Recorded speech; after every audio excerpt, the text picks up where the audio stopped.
All right, what is going on, YouTube? This is going to be my second take trying to film this video. There's a lot of wind right now. It's actually a really nice day, so I had a few minutes to make this video.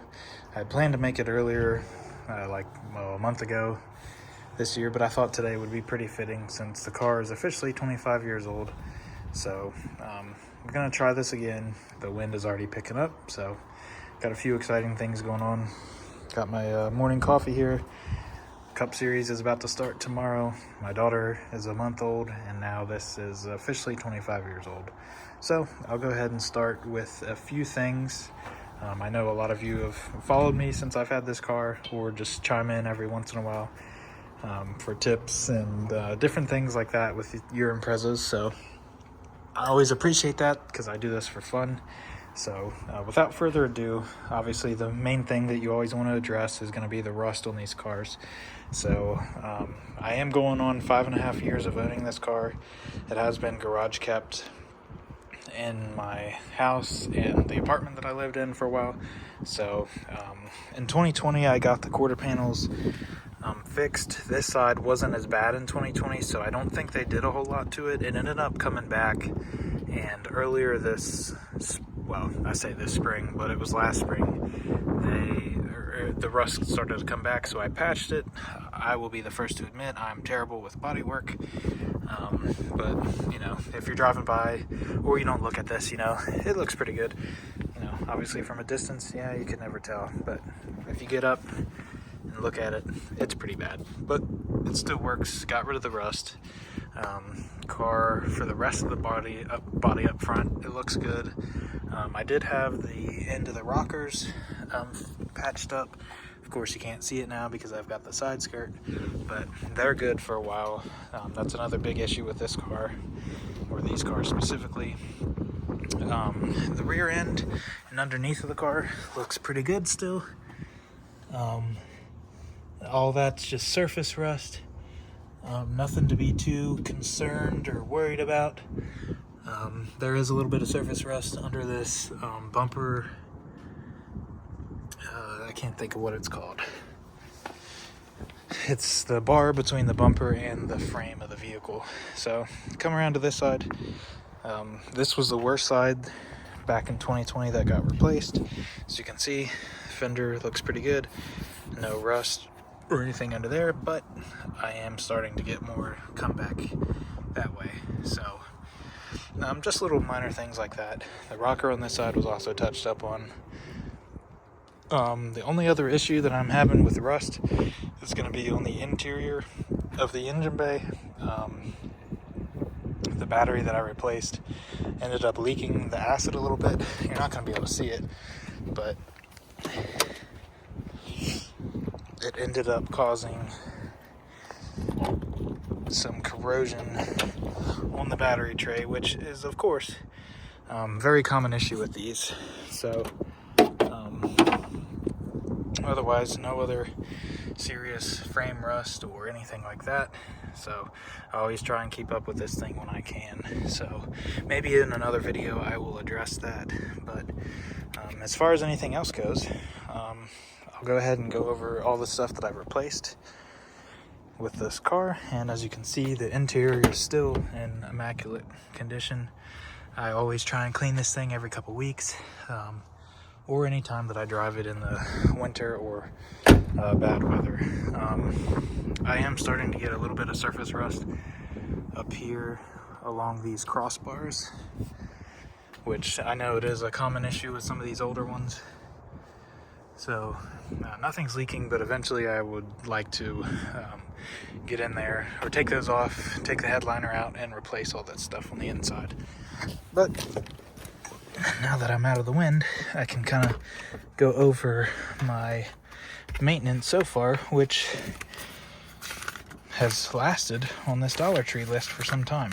But if you start to look at it, I haven't had to do a whole lot. So when I first bought the car in, I think it was August of 2019, drove on it for a little while. The rotors and pads were pretty rusted, and I wanted to make it look pretty clean. So I replaced those, did the oil, tires rotation, early on in later in 2020, ended up buying my Raceland coilovers, so those are also 5 years old at this point, or close to it. Put it about just over 30,000 on those, still holding up. Right after I did that, I replaced the tie rod ends. They went bad. Got an alignment. 2021, early January, I bought my wheels and tires off of Fitment, the ones that are on the car now.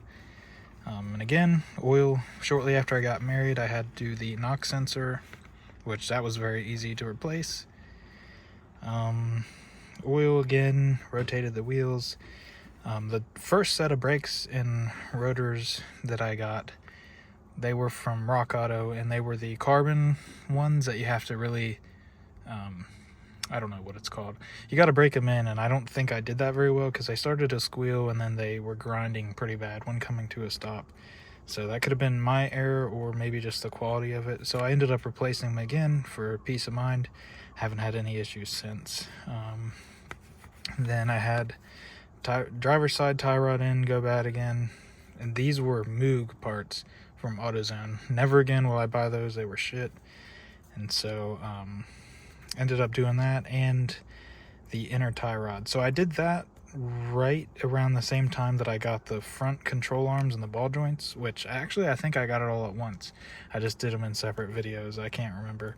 But that was all very easy. It definitely made the front end look a lot cleaner because those parts were fairly old and they were getting pretty rusted. So replacing all that on the front end really woke this thing back up, along with the steering rack bushings. So previous to that, the only issue that I had, I was driving through the mountains keeping up with my wife, which was only going 65, 70 miles an hour through the mountains. This thing's slow as hell. I had to replace this line. It ended up catching on fire a little bit, or not catching on fire, but it burned a hole in the line, and the oil ended up blowing all over the bottom of the car. So replaced that, replaced the bushings. I say last year, but November of 23, the trailing arms, I noticed that they were bad, so I replaced those. And some of my other videos, I did the spark plugs and the oil. I also did the timing belt in June of last year. I didn't make a video on that. There's plenty out there, and that was my first time doing a timing belt on this, so I wanted to soak in all the information I could from our friend that helped me out with it. So that was fun. That was a very easy process.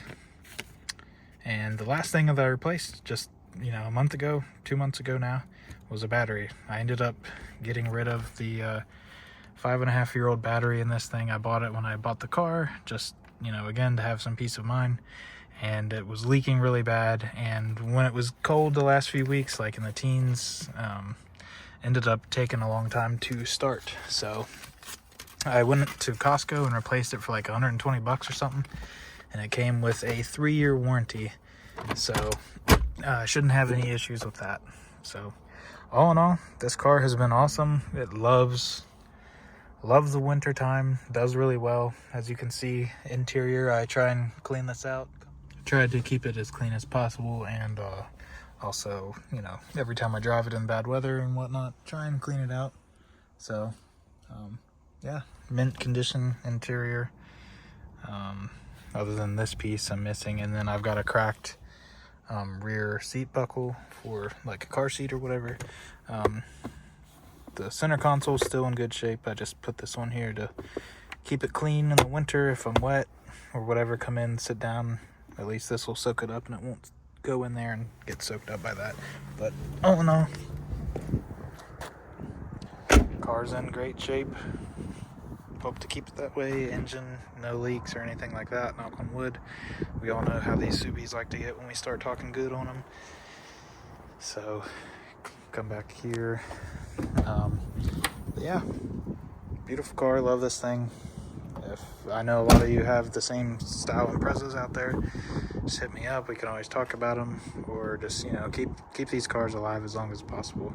So as far as future things go with this, I might remove the roof rack just for that cleaner look, sleek. Now that I got all of these side skirts and the rear spats on, I might also debadge this just to have, again, more clean look. I do have to touch this up. This was from the previous owner. There was a magnet or something on there, and it's gotten dirty and scuffed. The only other thing, I'm really hoping to put my other set of wheels and tires on. I do have this wheel gap in the back, but that's only because they rub really bad now that the roads are so shitty around here. So fitment is still good. It's just with this offset they rub. So with the OEM 06 and 07 WRX wheels, I don't seem to have that problem as much. So but again, the main thing I was going to show you, finally, it's officially 25 years old. So 02 February 2000. This thing is it's a champ, a true Subaru legend. So I'm gonna go ahead and put this back in the garage now that the wind's picking back up. Hopefully it's not too bad. So let me know what y'all think. See you in the next one.